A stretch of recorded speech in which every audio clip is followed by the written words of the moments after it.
Hey everybody, Josh Sigurdson, World Alternative Media here, and I'm here with another live Freedom Minute, and today the story is that Colorado may legalize magic mushrooms.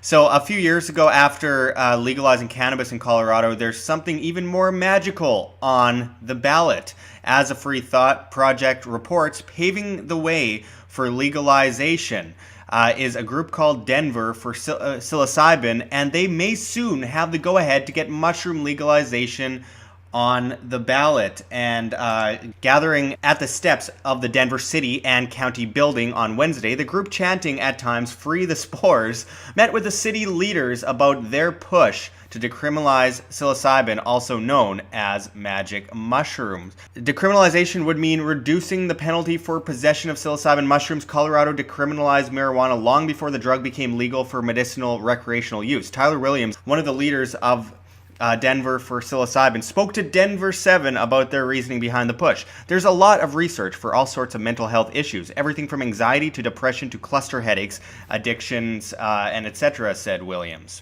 He went on to say, I had a suicide attempt November 12th of 2015, and I think it helped me a lot to get out of depression, and it's helped me with my PTSD, Williams said. Now, as TFTP reported earlier this year, a study published in the scientific journal Neuropharmacology found that clinically depressed people had increased neural responses to fearful faces 1 day after psilocybin-assisted therapy session, which positively predicted positive clinical outcomes.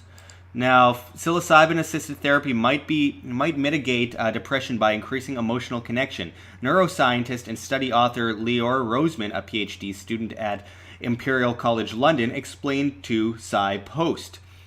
Now, let's see.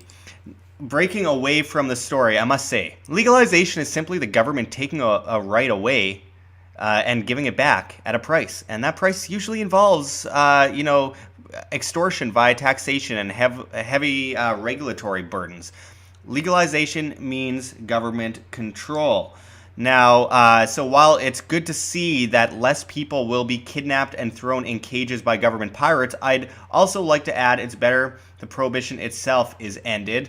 And as time goes on, government will always attempt to benefit as much as they can and eliminate freedoms involving that which they are pushing. Just like they're propping up major pharmaceutical rackets and making a killing off of it themselves while pushing dangerous prescription drugs on people. Remember, folks, it's about freedom.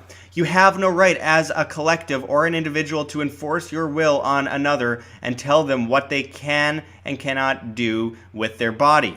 If they are not hurting anyone, it's none of your business. Being preemptive is absurd. If you're going to say they could do something, you may as well stop people from driving cars, one of the greatest modern killers, because they could run someone over or crash. Remember, folks, freedom first. And with freedom comes great responsibility. In fact, it's the hallmark of freedom itself. Thanks for joining us for another Freedom Minute. This is Josh Sigurdson signing out from World Alternative Media. Find the truth, be the change.